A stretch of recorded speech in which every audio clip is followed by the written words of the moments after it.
bukan kalau orang bermaksiat kemudian dulu mana Allah menentukan dia bermaksiat atau akalnya yang memilih untuk bermaksiat?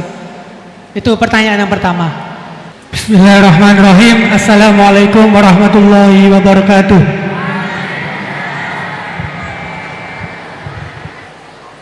Langsung saja, ngapunten Gus.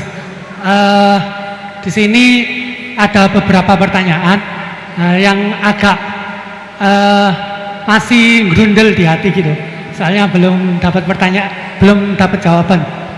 Yang pertama mengenai dari tadi penjelasan dari Gusti Allah menciptakan hamba di dunia ini, ada yang taat dan ada yang suka bermaksiat gitu.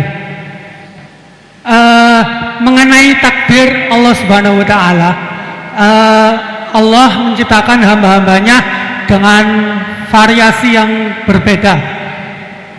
Kemudian manusia diciptakan dibekali dengan akal untuk membedakan dari setan dan juga malaikat. Kemudian pertanyaan saya, dulu mana Gus antara takdir yang ditentukan oleh Allah atau pilihan akal kita gitu. Begitu intinya.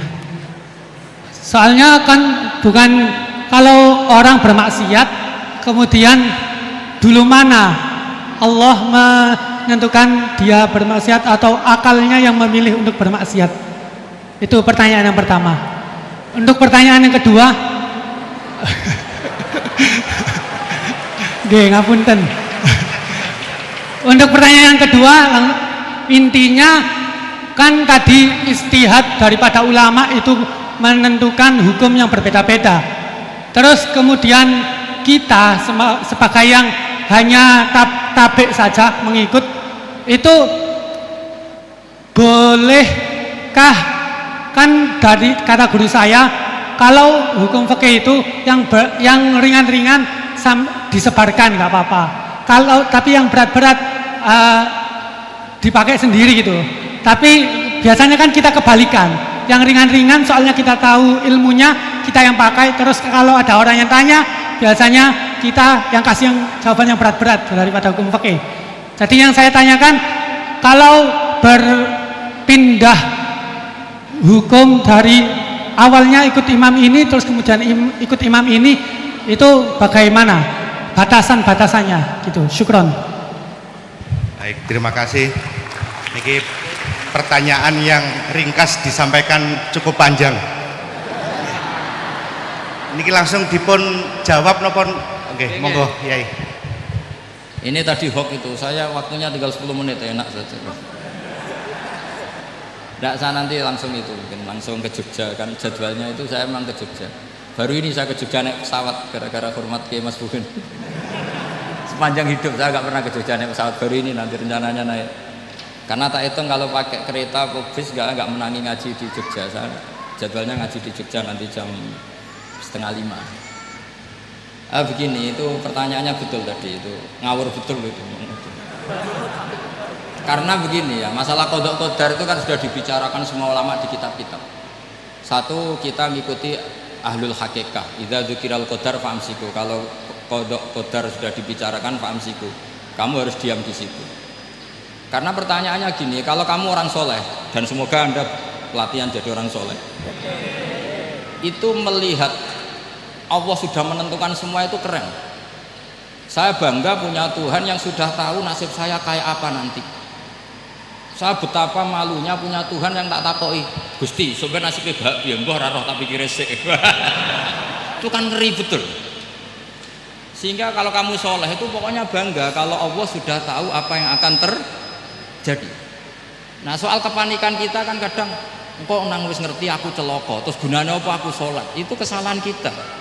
Kita kecewa kalau sekarang soleh, kemudian akhirnya tidak soleh dan akhirnya kita masuk neraka. Kekecewaan ini namanya khadun nafsi. Kita hanya mikir diri Sebetulnya kalau kita abdan lillah, benar-benar hamba Allah, tetap bangga karena punya Tuhan yang tahu apa yang akan terjadi. Makanya yang dibutuhkan kesalian untuk ngakoni qada qadar, dibutuhkan kesalian. Kalau enggak kriminal betul. Maka Sayyid Hasan bin Ali, saya hafalkan makalannya itu. Di antara aturan iman harus iman sama qada qadar.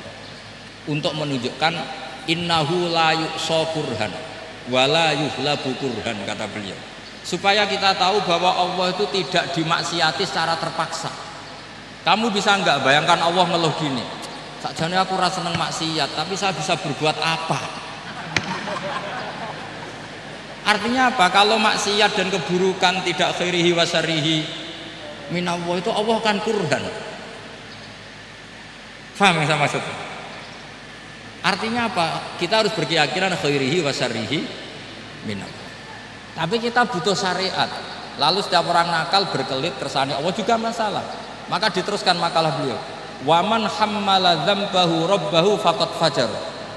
Dan siapa yang menimpakan dosanya atas nama Tuhannya, maka faqad fajar, dia lacut betul. Wong sing zina kuwe Allah kan gak melok zina, sing maling kuwe ora melok maling. Sing beto bak-bak kuwe ora tau beto. Terus kowe muni kabeh krana Allah, itu kriminal betul. Jadi makanya orang soleh itu harus hafalannya banyak supaya niru-niru orang soleh itu.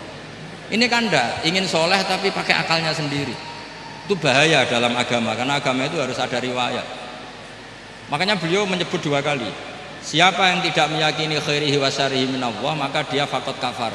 Karena seakan-akan di dunia ini waqa'a fi mulkihi ma la yuriduhu. Kalau kamu bilang syar tidak minallah, berarti waqa'a fi mulkihi ma la yuriduhu, di kerajaannya terjadi sesuatu di luar kehendaknya. Tapi waman hammala dzambahu rabbahu faqad fajar, orang yang menimpakan dosanya ditimpakan karena Allah, maka faqad fajar, dia lacut betul. Allah tidak ikut maling, tidak ikut zina, tidak ikut korupsi kok. Ini kehendakmu ya. Nah, kalau kamu bisa paham itu, ya sudah, jadi orang soleh saja. Kalau enggak, ya pilih wa amsiku tadi apa? Sudah, tidak usah dibahas. Jadi saya mohon semua yang dengar ngaji saya ini, yang enggak tobat supaya tobat, yang sudah tobat ditambahi ilmu, karena biasanya tobat itu ya karena tidak ngerti apa-apa, semua mikir. Itu makalnya Sayyid Hasan bin Ali, cucunya Rasulullah SAW, dan itu diamini oleh semua ulama.